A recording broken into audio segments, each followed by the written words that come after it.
अस्सलामुअलैकुम। आज हम लोग यूनिट नंबर 4 स्टार्ट करेंगे। Chapter number 15 second year electromagnetic induction.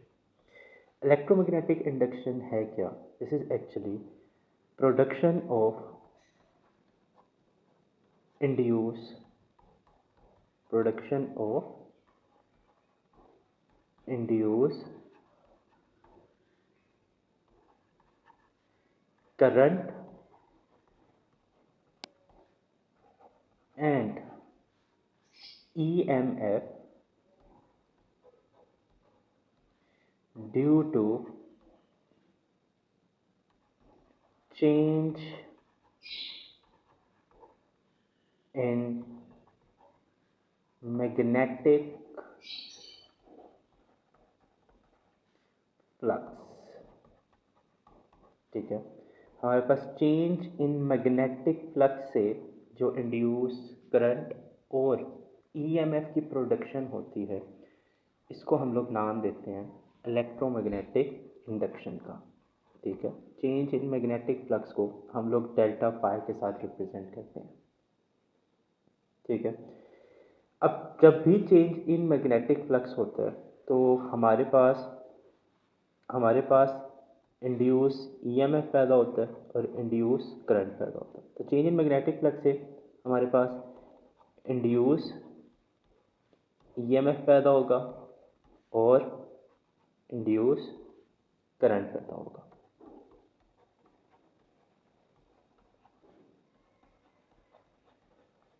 ठीक है, और हमारे पास जो इंड्यूस ईएमएफ पैदा होता है, इसके बारे में याद रखिएगा, ये हमारे पास डायरेक्टली प्रोपोर्शनल होता है change in magnetic flux, rate of change of magnetic flux. Similarly हमारे पास जो इंड्यूस करंट है वो भी चेंज इन मैग्नेटिक फ्लक्स के डायरेक्टली प्रोपोर्शनल होता है। मीन्स जितना ज़्यादा चेंज इन मैग्नेटिक फ्लक्स होगा उतना ज़्यादा हमारे पास इंड्यूस ईएमएफ और इंड्यूस करंट पैदा होगा। थर्ड पॉइंट जो आप लोगों ने याद रखना है वो ये है कि आपके पास जो इंड्यूस ईएमएफ है ये हमारे पास इंडिपेंडेंट होता है सर्किट के रेजिस्टेंस से, फ्रॉम रेजिस्टेंस। ठीक है, रेजिस्टेंस के ऊपर ये डिपेंड नहीं करता, जबकि आपके पास जो इंड्यूस करंट है ये आपके पास रेजिस्टेंस पर डिपेंड करता है। इंड्यूस करंट का रेजिस्टेंस से हमारे पास जो रिलेशन होता है वो इन्वर्स होता है। मीन्स रेजिस्टेंस ज़्यादा होगी तो हमारे पास करंट कम होगा, और रेजिस्टेंस कम होगी सर्किट की तो हमारे पास करंट जो सा है वो ज़्यादा होगा, इंड्यूस करंट। जबकि इंड्यूस ईएमएफ रेजिस्टेंस के ऊपर डिपेंड नहीं करता। अब इंड्यूस ईएमएफ और इंड्यूस करंट प्रोड्यूस कैसे करवाए जा सकते हैं, तो डिफरेंट मेथड्स आपकी बुक के अंदर डिस्कस किए हुए, सबका बेसिक प्रिंसिपल सेम ही है। आपके पास आपने जस्ट क्या करना है, somehow change in magnetic flux करवाना है। जैसे फॉर एग्जांपल हमारे पास जो एक केस या एक मेथड डिस्कस किया हुआ है जिसमें फर्ज कर लें कि आपके पास मैग्नेटिक फील्ड जो सी है वो इनटू द पेपर है, क्रॉस का सिंबल मैंने आपको बताया था इनटू द बोर्ड या इनटू द पेपर के लिए इस्तेमाल होता है, और डॉट का सिंबल हमारे pass out of the board या आपके pass out of the paper या आउट ऑफ द स्क्रीन के लिए इस्तेमाल होता है। इसमें आपके पास एक आर्मेचर है और वो आर्मेचर जो सी है हमारे पास रोटेट कर रही है। आर्मेचर या आपके पास एक रेक्टेंगुलर कॉइल है। ठीक है, आपके पास एक रेक्टेंगुलर कॉइल है जो इसके अंदर रोटेट कर रही है with the help of shaft. First कर लें आपके पास हम इसको एंटी क्लॉकवाइज डायरेक्शन के अंदर रोटेट करवा दें। जैसे हम आपके पास जो एसी जनरेटर है उसका आपके पास वर्किंग प्रिंसिपल है, तो जब ये रोटेशन करेगी तो आपके पास इसके अंदर चेंज इन मैग्नेटिक फ्लक्स होगा। इस number of magnetic field lines अभी मैक्सिमम पास कर रही है, जब ये टर्न करके आपके पास अपना फेसिंग एरिया को चेंज करेगी तो number of magnetic field lines जो इसमें से पास कर रही थी वो चेंज करेगी, मीन मैग्नेटिक फ्लक्स चेंज करेगा। तो इससे इसके अंदर इंड्यूस ईएमएफ और इंड्यूस करंट पैदा होगा। सिमिलरली अगर आप क्या करते हैं किसी फॉर एग्जांपल कोई क्लोज लूप को अगर आप इसके अंदर मूव करवाते हैं तो जब चेंज इन मैग्नेटिक फ्लक्स होगा, जैसे जैसे इसके अंदर एंटर होता जाएगा, तो चेंज इन मैग्नेटिक फ्लक्स की वजह से आपके पास इस क्लोज लूप के अंदर भी इंड्यूस ईएमएफ और इंड्यूस करंट पैदा होगा। इसका सेकंड मेथड आपके पास ये है, फर्ज कर लें कि आपके पास एक मैग्नेट है और आप क्या कर रहे हैं, उस मैग्नेट को एक एक सोलिनॉइड की तरफ मूव करवा रहे हैं, सोलिनॉइड की तरफ मूव करवा रहे हैं, या फिर आपके पास कोई क्लोज लूप मौजूद है। ठीक है, कोई भी आपके पास क्लोज्ड लूप मौजूद है, तो क्लोज लूप की तरफ जैसे ही आप उसको मूव करवाएंगे, अभी आपके पास ये फॉर एग्जांपल स्टॉप है, अभी किसी किस्म की मोशन नहीं कर रहा, तो और इसके साथ मैंने एमीटर लगा दिया, तो एमीटर की रीडिंग ज़ीरो होगी। लेकिन जैसे ही आप इसको मूव करवाना स्टार्ट करते हैं टूवर्ड द सोलिनॉइड या अवे फ्रॉम द सोलिनॉइड, तो आपके पास क्या होगा, इसके अंदर इंड्यूस ईएमएफ और इंड्यूस करंट पैदा होगा। थर्ड मेथड हमारे पास एक और है कि फ़र्ज़ कर लें कि आपके पास एक परमानेंट मैग्नेट है और उस परमानेंट मैग्नेट का आपके पास ये नॉर्थ पोल है फ़र्ज़ कर लो, और ये हमारे पास साउथ पोल है। ठीक है, और आप क्या कर रहे हैं, आप एक कॉइल को, एक लूप को, क्लोज लूप को इस मैग्नेट की मैग्नेटिक फील्ड के अंदर मूव करवाते हैं, इन और आउट मूव करवाते हैं। तो जैसे ही आप इसके अंदर इन और आउट इसको मूव करवाएंगे, तो इस केस में again change in magnetic flux होगा, number of magnetic field lines जो इसमें से पास कर रही हैं वो चेंज होंगी। तो वो चेंज होने से आपके पास अगेन जो है इंड्यूस ईएमएफ और इंड्यूस करंट पैदा होगा। तो मीन्स आपके पास जब भी मैग्नेटिक फ्लक्स आपके पास चेंज करेगा, तो उससे आपके पास क्या होगा, इंड्यूस ईएमएफ और इंड्यूस करंट पैदा होगा। अच्छा, लाजमी नहीं है कि आपके पास मैग्नेट ही मूव करे या लूप ही मूव करें। आप देखिए किसी जगह पर मैं मैग्नेट को मूव करवा रहा हूँ, किसी जगह मैं कंडक्टर को मूव करवा रहा हूँ, तो ये रिलेटिव मोशन है जिसकी वजह से एक्चुअल में चेंज इन मैग्नेटिक फ्लक्स हो रहा होता है। ठीक है, तो रिलेटिव मोशन है और रिलेटिव मोशन की वजह से चेंज इन मैग्नेटिक फ्लक्स होता है, और मैग्नेटिक फ्लक्स आपके पास इंड्यूस ईएमएफ और इंड्यूस करंट पैदा होता है। नेक्स्ट हमारे पास जो चीज़ है, इसमें आपने एक बात याद रखनी है कि अगर मेरे पास लूप क्लोज्ड है ना, तो उस वक्त आपके पास फॉर एग्जांपल मेरे पास एक लूप है, जैसे ये एक मेरे पास लूप है। ठीक है, मैं एक मैग्नेट को क्या कर रहा हूँ, एक मैग्नेट को इस क्लोज लूप की तरफ या इससे अवे मूव करवा रहा हूँ। ठीक है, तो जैसे ही मैं इसको इसकी तरफ या इससे अवे मूव करवाता हूँ, तो इसके अंदर हमारे पास इंड्यूस करंट भी पैदा होता है और इंड्यूस ईएमएफ भी पैदा होता है। ठीक है, लेकिन अगर मेरे पास ये लूप जो सा है ये क्लोज्ड नहीं है, क्लोज नहीं है, तो इस केस के अंदर हमारे पास अगर मैं मैग्नेट को नीचे की तरफ या ऊपर की तरफ मूव करवाऊंगा, तो उस केस में बेटे हमारे पास जो है इंड्यूस ईएमएफ तो होगा, इंड्यूस ईएमएफ तो होगा, लेकिन इंड्यूस करंट हमारे पास ज़ीरो होगा। इंड्यूस करंट हमारे पास ज़ीरो होगा, क्योंकि करंट के लिए ज़रूरी है कि आपके पास जो लूप है वो क्लोज हो, लूप क्या हो हमारे पास, क्लोज हो। और अलबत्ता वैसे अगर आप देखो तो बुक में मेंशन है इस चीज़ का कि अगर आपके पास लूप जो उनसे हमारे पास क्लोज नहीं होता, तो फिर हम उसको सपोज कर लेते हैं करंट की डायरेक्शन को डिफाइन करने के लिए कि चार्जेस किस तरफ को मूव कर रहे होंगे। ठीक है, ओके। नेक्स्ट आपके पास डिपेंडिंग फैक्टर्स आ जाते हैं कि डिपेंडिंग फैक्टर्स क्या हैं हमारे पास इंड्यूस ईएमएफ और इंड्यूस करंट के। Depending depending factors, depending factors की बात करें तो हमारे पास इंड्यूस ईएमएफ या इंड्यूस करंट जो सा है वो हमारे पास डिपेंड कर रहा होता है स्ट्रेंथ ऑफ मैग्नेटिक फील्ड के ऊपर। जितनी ज़्यादा स्ट्रॉन्ग मैग्नेटिक फील्ड होगी उतना ही ज़्यादा हमारे पास इंड्यूस ईएमएफ और इंड्यूस करंट पैदा होगा। ठीक है, तो strength of magnetic field, magnetic field B, ठीक है। सेकंड फैक्टर, आपके पास नंबर ऑफ़ टर्न्स हैं।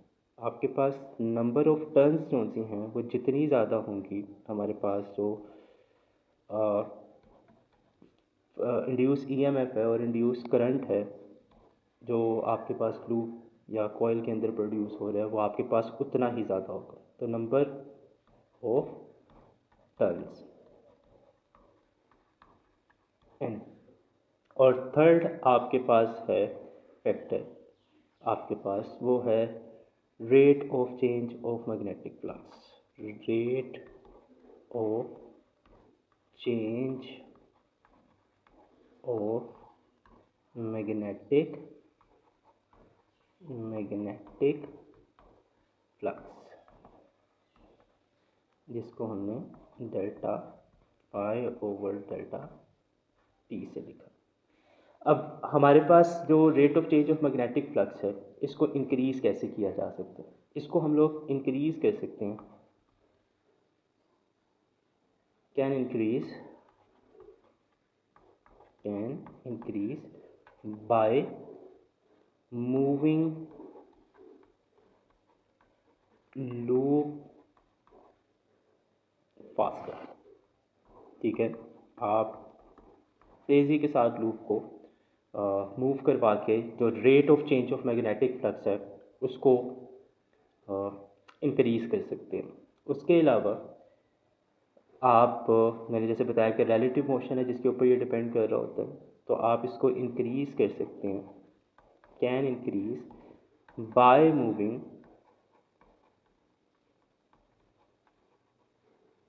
Magnet faster. ठीक है, मैग्नेट को तेज़ी के साथ मूव करो, इसको इंक्रीज कर सकते हैं। और थर्ड आपके पास इसका जो मेथड है वो आपके पास है by changing current quickly, can increase by changing current faster, by changing current faster. क्योंकि अगर आप देखें ना तो एक हमारे पास म्यूचुअल इंडक्शन वाला भी आता है जिसमें आप क्या करते हैं कि एक कॉइल के अंदर करंट चेंज करते हैं तो उससे एसोसिएट जो मैग्नेटिक फील्ड है वो चेंज होती है, और मैग्नेटिक फील्ड चेंज होने से डेफिनेटली आपके पास मैग्नेटिक फ्लक्स के अंदर भी चेंज आएगा। तो ये वो डिपेंडिंग फैक्टर्स हैं जिसके ऊपर हमारे पास इंड्यूस ईएमएफ और इंड्यूस करंट जो है वो डिपेंड कर रहा होता है। ठीक है, हमारे पास इंड्यूस ईएमएफ जो है और इंड्यूस करंट जो है वो हमारे पास डिपेंड कर रहा होता है। फर्दर हमारे पास टॉपिक आ जाता है मोशनल ईएमएफ। मोशनल ईएमएफ क्या है हमारे पास? मोशनल ईएमएफ की बात करें तो मोशनल ईएमएफ एक्चुअली हमारे पास प्रोडक्शन ऑफ इंड्यूस ईएमएफ है, या फिर हमारे पास इंड्यूस करंट है by moving the conductor in a uniform magnetic field.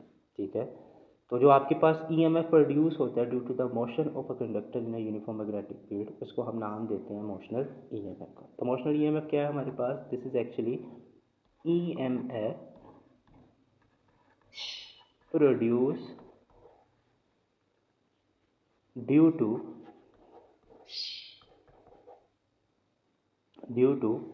Motion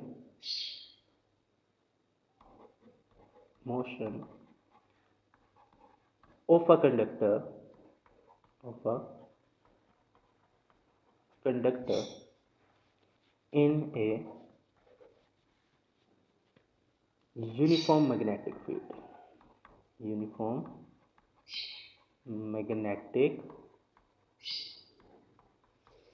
field, ये जो आपके पास ईएमएफ प्रोड्यूस हो रहा है, इस ईएमएफ को हम लोग नाम देते हैं मोशनल ईएमएफ का। डायाग्राम देख ले। डायाग्राम फॉर एग्जांपल हमारे पास एक कंडक्टर है, कंडक्टिंग रेल्स हैं। इन कंडक्टिंग रेल्स को हमने एक गैल्वेनोमीटर के साथ कनेक्ट किया हुआ है। सपोज हमारे पास ये वो गैल्वेनोमीटर है जिसके साथ मैंने इसको कनेक्ट किया हुआ। ठीक है, और इस सारे सेटअप को मैंने एक यूनिफॉर्म मैग्नेटिक फील्ड में प्लेस किया हुआ है, जिसकी डायरेक्शन जो सी है हमारे पास इनटू द बोर्ड है या इनटू द स्क्रीन है या इनटू द पेपर है, ठीक है। और इसके ऊपर मैंने एक कंडक्टर को प्लेस किया हुआ है। ये कंडक्टर इन रेल्स के ऊपर आगे और पीछे की तरफ मूव कर सकता है। अभी गैल्वेनोमीटर की रीडिंग 0 है, कंडक्टर प्लेस्ड है, लेकिन जैसे ही मैं इसको मूव करवाना स्टार्ट करता हूँ टुवर्ड द गैल्वेनोमीटर या अवे फ्रॉम द गैल्वेनोमीटर, तो ये जो क्लोज लूप आपको दिखाई दे रहा है, इसमें जो number of magnetic field lines pass कर रही हैं वो कम या ज़्यादा होगी। तो जब वो कम या ज़्यादा होंगी तो उनके कम या ज़्यादा होने की वजह से हमारे पास इंड्यूस ईएमएफ पैदा होगा। और वो जो इंड्यूस ईएमएफ हमारे पास पैदा होता है उसका जो एक्सप्रेशन है हमारे पास वो है E epsilon is equal to minus V L B sine theta. Means आपके पास ये जो इंड्यूस ईएमएफ पैदा हो रहा है ये आपके पास डायरेक्टली प्रोपोर्शनल होता है वेलोसिटी के, डायरेक्टली प्रोपोर्शनल होता है मैग्नेटिक फील्ड के डिपेंडिंग फैक्टर्स की बात करें, एंड डायरेक्टली प्रोपोर्शनल होता है लेंथ ऑफ द कंडक्टर के जो आपके पास मैग्नेटिक फील्ड के अंदर मौजूद है। एंड थर्ड चीज़ जिसके ऊपर ये डिपेंड करता है वो एक्चुअली आपके पास एंगल है बिटवीन वी एंड बी, यानी कि आपके पास साइन थीटा के ऊपर डिपेंड करता है कि आप इसको किस एंगल के ऊपर मूव करवा रहे हो, ठीक है। डेफिनेटली मैक्सिमम होगा जब आपके पास एंगल 90 होगा और मिनिमम होगा जब एंगल आपके पास 0 होगा। और यहाँ पर ये जो नेगेटिव साइन है नेगेटिव साइन हमारे पास शो करता है, जो नेगेटिव साइन है हमारे पास ये हमारे पास इंडिकेट करता है direction of induce EMF, direction of induce EMF को शो करता है हमारे पास, ठीक है। डायरेक्शन ऑफ इंड्यूस ईएमएफ निकालते किस तरह से है उसको हम लोग डिस्कस करेंगे लेंसेज लॉ के अंदर, आगे जाके हम इसको डिस्कस करेंगे, ठीक है। तो लेंसेज लॉ जो है वो इसको एक्सप्लेन करेगा हमारे पास। बाकी आप इसके बारे में भी बिल्कुल इसी तरह से लिख सकते हैं जैसे मैंने पिछले टॉपिक्स के अंदर आपको बताया था कि आपके पास जो इंड्यूस ईएमएफ है या आपके पास मैक्सिमम कब होगा, या आपके पास मैक्सिमम होगा जब थीटा क्या होगा 90 डिग्री होगा, ठीक है, क्योंकि साइन 90 आपके पास 1 के इक्वल होता है। और ये आपके पास मिनिमम कब होगा, ये आपके पास मिनिमम होगा जब आपके पास एंगल जो सा है वो 0 या 180 डिग्री होगा, ठीक है। और ये आपके पास half of its maximum value कब होगा, half of its maximum value हमारे पास होगा जब एंगल आपके पास 60 डिग्री होगा, जब एंगल आपके पास सॉरी 30 डिग्री होगा, ठीक है। 60 डिग्री के ऊपर ये आपके पास जो सा है √3 times of its maximum value होगा, ठीक है। जब एंगल आपके पास 60 डिग्री होगा तो उस वक्त ये √3 times of its maximum value होगा। तो ये लास्ट टाइम भी मैंने आपको बताया था, ये सारी वैल्यूज़ आपको जो है वो पता होनी चाहिए, ठीक है। ओके, ये था आपके पास मोशनल ईएमएफ। इसके बाद हमारे पास फैराडेज लॉ आता है। फैराडेज लॉ की बात करें तो फैराडेज लॉ क्या है, वो कहता है कि आपके पास जो इंड्यूस ईएमएफ है, ये जो इंड्यूस ईएमएफ है ये डायरेक्टली प्रोपोर्शनल होता है हमारे पास rate of change of magnetic flux के, जो हमने इस चैप्टर के इस टॉपिक के स्टार्ट में मैंने आपको बताया, ठीक है। तो इसके बाद हमारे पास फैराडेज लॉ आ जाता है, Faraday's law of electromagnetic induction, law of electromagnetic induction.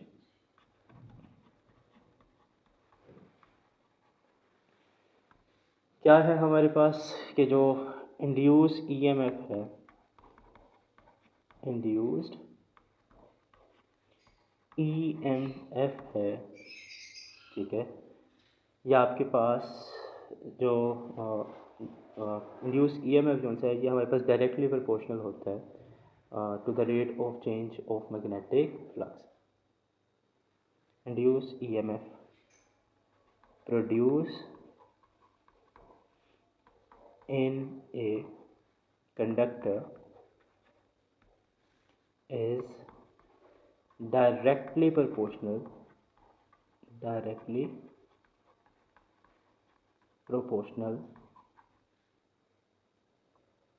to the rate of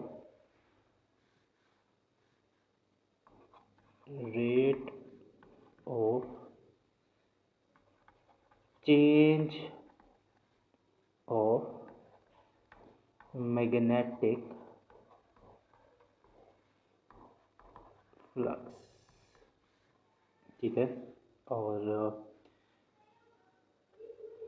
इसमें आपके पास कि मैथमेटिकल फॉर्म को देखें तो this is actually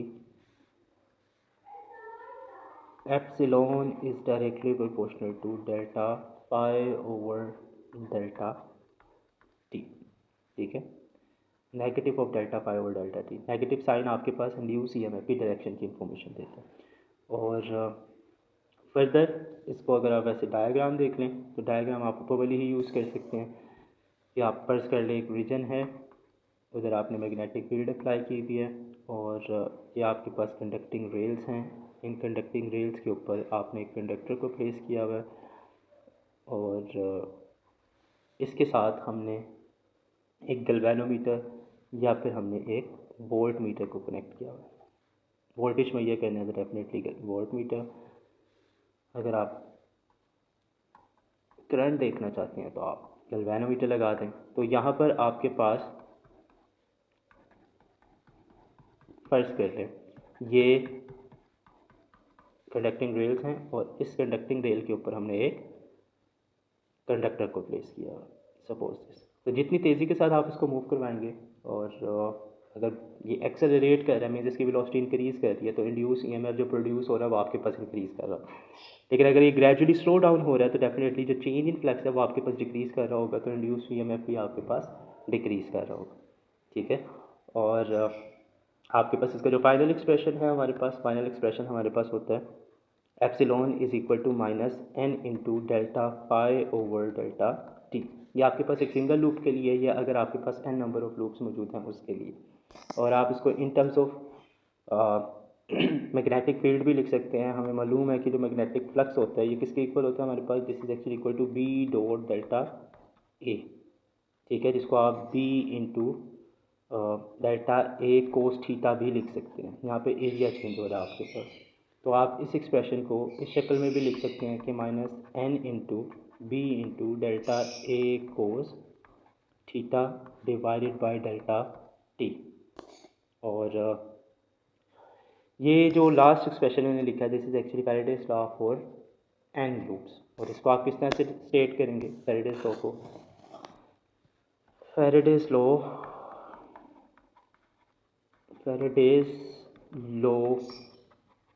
for n loops. आपके पास स्टेटमेंट इसकी होगी कि आपके पास जो एवरेज ईएमएफ पैदा हो रहा है, average induced EMF is directly proportional to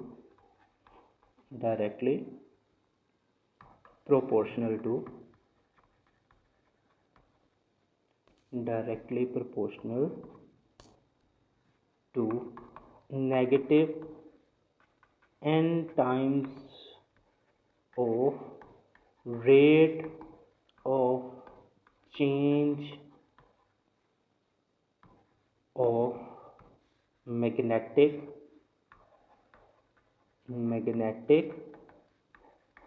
flux।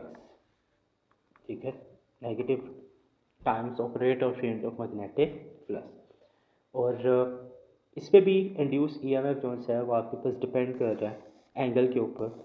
आपके पास इंड्यूस ईएमएफ मैक्सिमम कब होगा, इंड्यूस ईएमएफ हमारे पास मैक्सिमम कब होगा, maximum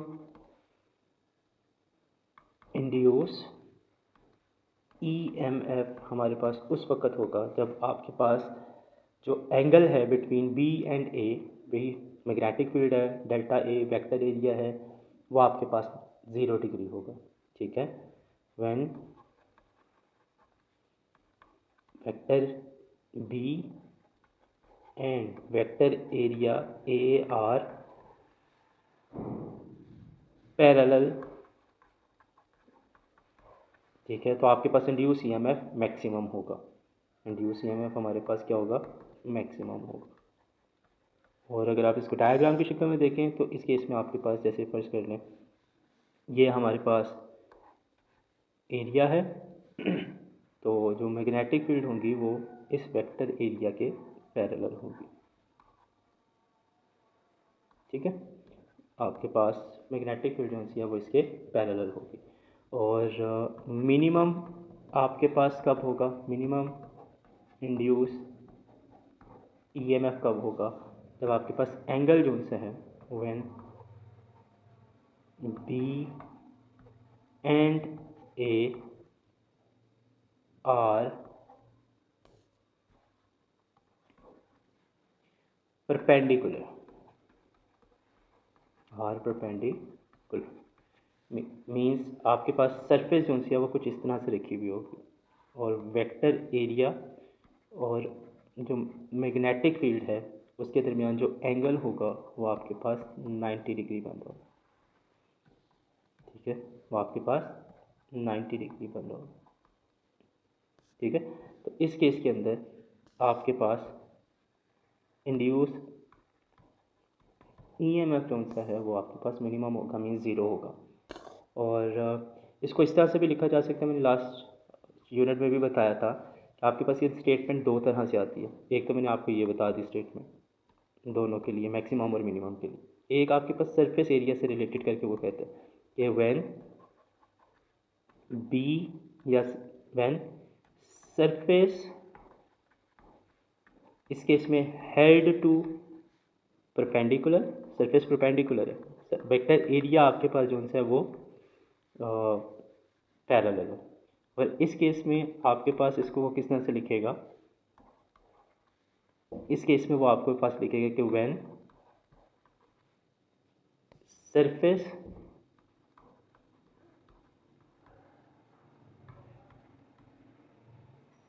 head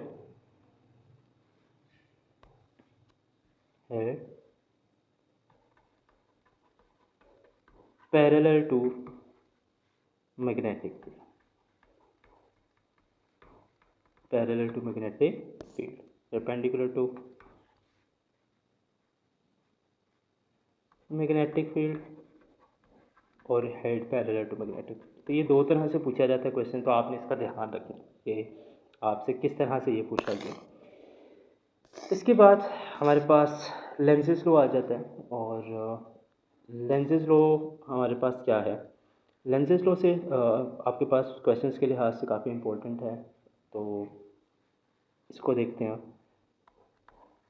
lenses law, lenses law हमें स्टेटमेंट लेंसेज लॉ की हमारे पास है कि आपके पास जो इंड्यूस ईएमएफ है, इंड्यूस ईएमएफ जो है ये हमेशा अपने कोर्स को अपोज करता है, means induce EMF always oppose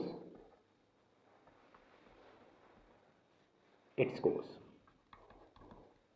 जिस भी वजह से वो पैदा हो रहा है, कंडक्टर की मोशन से, मैग्नेट की मोशन से, वो हमेशा उसको क्या करेगा, अपोज करेगा, इंड्यूस ईएमएफ, ठीक है। और इसके बारे में याद रखिएगा कि ये आपके पास ओबे करता है कंजर्वेशन ऑफ एनर्जी को, ठीक है, ओबे कंजर्वेशन ऑफ एनर्जी, ओबे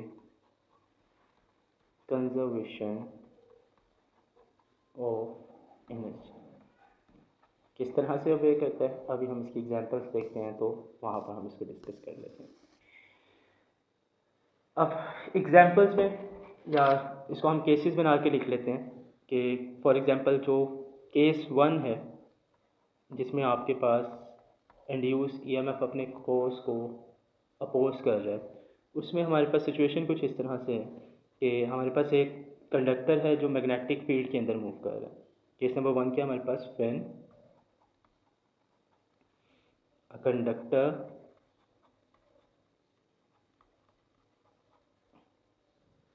moves in a magnetic field, ठीक है। अब इसमें दो पॉसिबिलिटीज़ आती हैं हमारे पास। पहली पॉसिबिलिटी क्या है?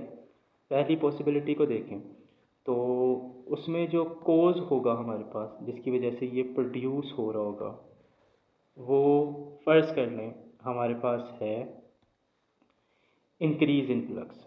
मीन्स फ्लक्स के इंक्रीज़ करने से हमारे पास ये क्या कर रहा है? प्रोड्यूस हो रहा है। अब अगर फ्लक्स इंक्रीज़ कर रहा है तो इसकी ओपोजिशन क्या होगी हमारे पास? फ्लक्स अगर इंक्रीज़ कर रहा है तो हमारे पास इसकी ओपोजिशन क्या होगी? हमारे पास ओपोजिशन होगी कि वो फ्लक्स को डिक्रीज़ करने की कोशिश करेगा। फ्लक्स को क्या करेगा?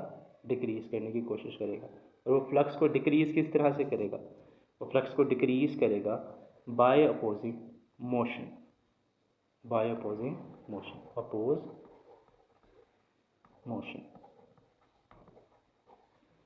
ठीक है।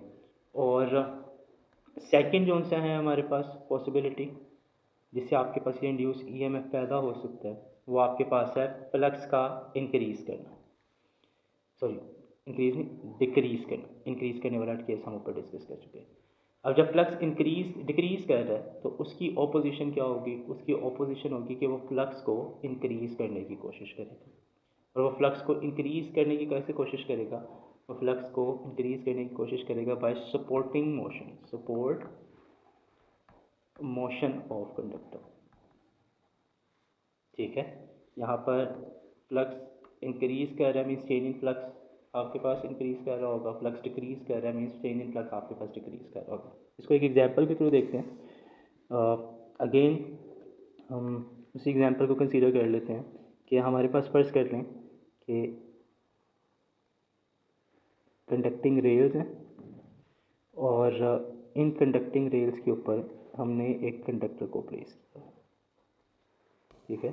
इन कंडक्टिंग रेल्स के ऊपर हमने एक कंडक्टर को प्लेस किया और इसके साथ मैंने एक गैल्वेनोमीटर कनेक्ट कर दिया और इस सारे सेटअप को मैंने एक external magnetic field, uniform magnetic field के अंदर प्लेस कर दिया जिसकी डायरेक्शन इनटू द बोर्ड है। ठीक है, जिसकी डायरेक्शन इनटू द बोर्ड।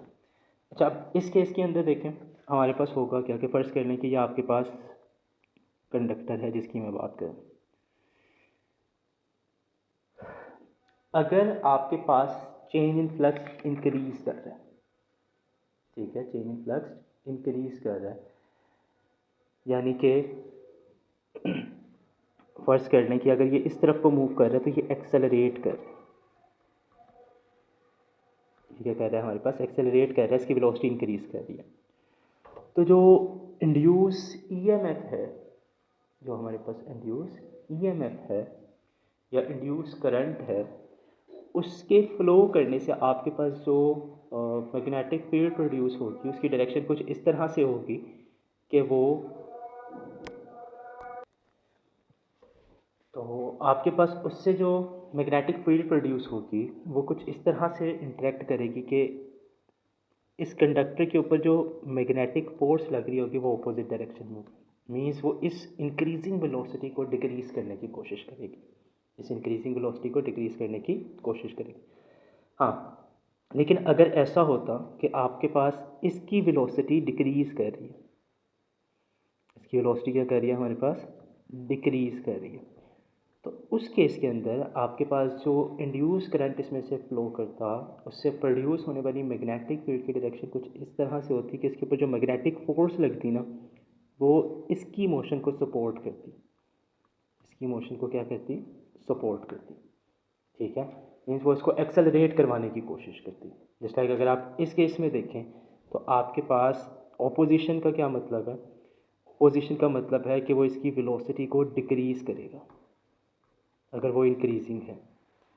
और सपोर्ट मोशन करने का क्या मतलब है कि अगर वो वेलोसिटी डिक्रीजिंग है हमारे पास, वो इसको इंक्रीज़ करने की कोशिश करेगा, वो इसको इंक्रीज़ करने की कोशिश करेगा।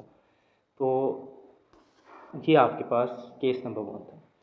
केस नंबर 2 की बात करें तो केस नंबर 2 के अंदर हमारे पास फॉर एग्ज़ाम्पल अब कंडक्टर की बजाय हमारे पास मूविंग मैग्नेट है।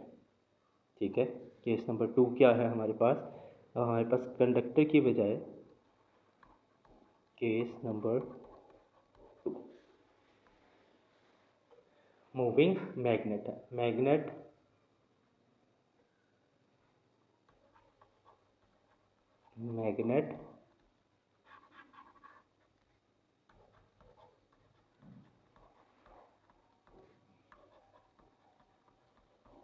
मूविंग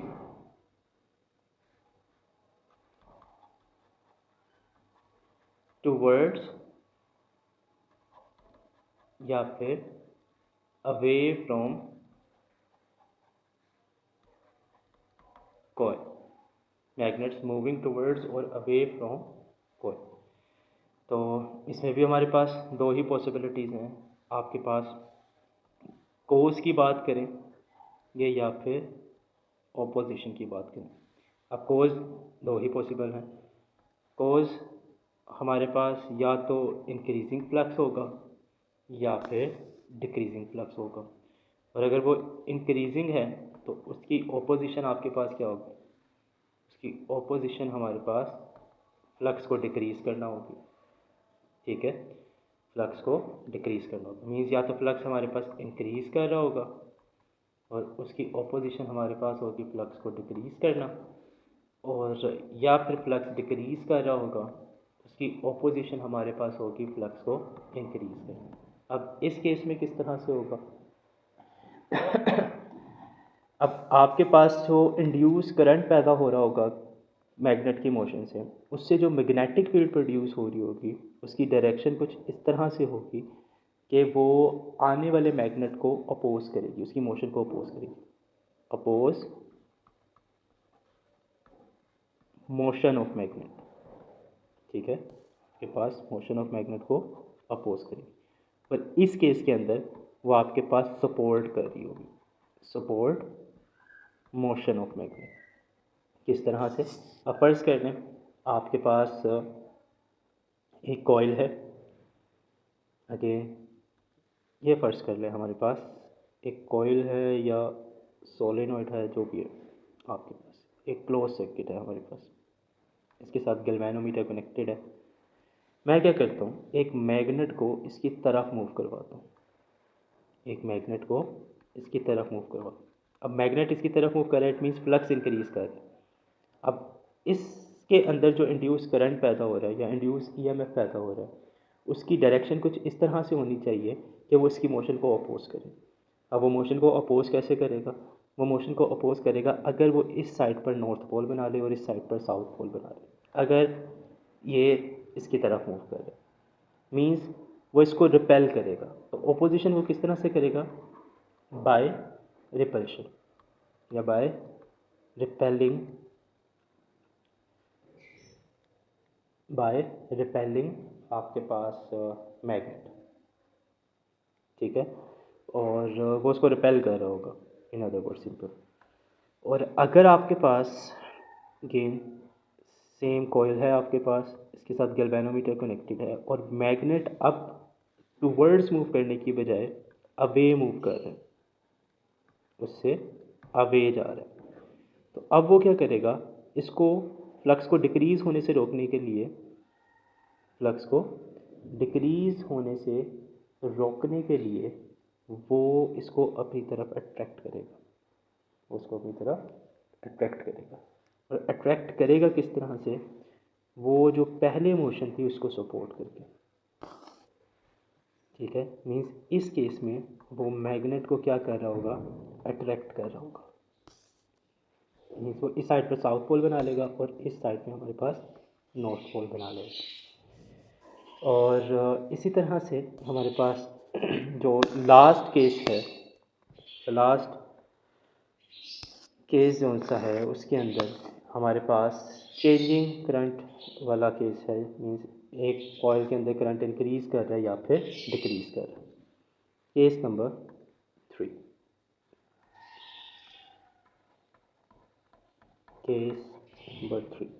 केस नंबर 3 क्या है हमारे पास? Change in current in coils.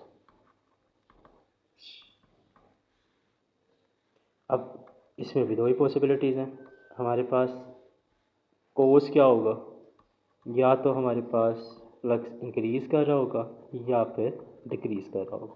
और ऑपोजिशन आपके पास क्या है, अगर आपके पास फ्लक्स इंक्रीज़ कर रहा है तो उसकी ऑपोजिशन होगी कि फ्लक्स का डिक्रीज़ किया जाए किसी तरह, और अगर आपके पास फ्लक्स डिक्रीज़ कर रहा है तो उसकी ऑपोजिशन होगी कि हम फ्लक्स को किसी तरह क्या करें, इंक्रीज़ करें। ठीक है, किसी तरह हम क्या करें, उसको इंक्रीज़ करें। अब इंक्रीज़ करेंगे कैसे, अगर करंट इंक्रीजिंग है तो ऑपोजिशन होगी हमारे पास कि हम क्या करें, करंट को डिक्रीज़ करने की कोशिश करें, मींस अपोज करें किसको, करंट, अपोज करंट।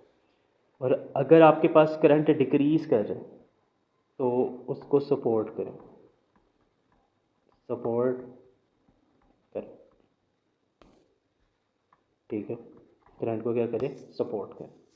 मीनिंग्स क्या हैं इसके भी एग्जांपल देख लेते हैं। तो ये फ़र्ज़ कर लें कि आपके पास दो कॉइल्स हैं,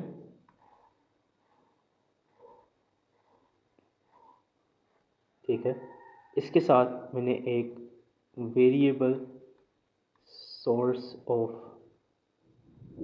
करंट लगाया हुआ है जिसको मैं कम या ज़्यादा कर सकता हूँ। और बिल्कुल इसके नेबर में हमारे पास एक और कॉइल मौजूद है जिसके साथ सिर्फ़ और सिर्फ एक गैल्वेनोमीटर कनेक्टेड है। अब जैसे ही मैं करंट को कम या ज़्यादा करता हूँ, तो फॉर एग्जांपल पहला केस है मेरे पास, करंट ज़्यादा कर रहा हूँ, अगर मैं करंट को क्या कर रहा हूँ, आई मेरे पास इंक्रीजिंग है, तो यहाँ पर फॉर एग्जांपल इस साइड पर मेरे पास नॉर्थ पोल बन रहा था और इस साइड पर मेरे पास साउथ पोल, तो म्यूचुअल इंडक्शन की वजह से यहाँ पर जो इंड्यूस ईएमएफ पैदा होगा, इंड्यूस करंट पैदा होगा, वो इंक्रीजिंग करंट को अपोज करेगा। और वो इंक्रीजिंग करंट को अपोज किस तरह से करेगा, वो इंक्रीजिंग करंट को हमारे पास अपोज करेगा by creating north pole at this side. ठीक है, इस साइड पे वो नॉर्थ पोल क्रिएट कर लेगा। और अगर आपके पास जो फ्लक्स है वो करंट जो है वो डिक्रीज़ कर रहा है, करंट क्या कर रहा है, डिक्रीज़ कर रहा है, तो वो करंट को सपोर्ट करने की कोशिश करेगा by creating south pole at this side. ठीक है, और इसमें करंट की जो इंड्यूस करंट है उसकी डायरेक्शन जो है वो आपके पास चेंज हो जाएगी। ये ग्रीन वाला आपके पास डिक्रीजिंग वाले केस को डिस्कस कर, तो पहले केस पे वो क्या करता है, हमारे पास करंट को अपोज करता है, मीन्स इसको वो डिक्रीज़ करने की कोशिश करेगा। और दूसरे केस में करंट डिक्रीज़ कर रहा है तो वो उसको इंक्रीज़ करने की कोशिश करेगा ऑपोजिशन में। ठीक है, फ्लक्स इंक्रीज़ कर रहा था by increasing current, flux decrease कर रहा था बाय डिक्रीजिंग करंट, तो उसकी ऑपोजिशन आपके पास डेफिनेटली बिल्कुल इसके बराबर हो जाएगी। ठीक है, तो ये आपके पास था लेंसेज को, और यहाँ पर हम अपना लेक्चर जो है उसको एंड करते हैं। बाकी इसका एक और लेक्चर होगा हमारे पास, फिर इसमें ये यूनिट नंबर 4 भी आपके जो है वो कंप्लीट हो जाएगा।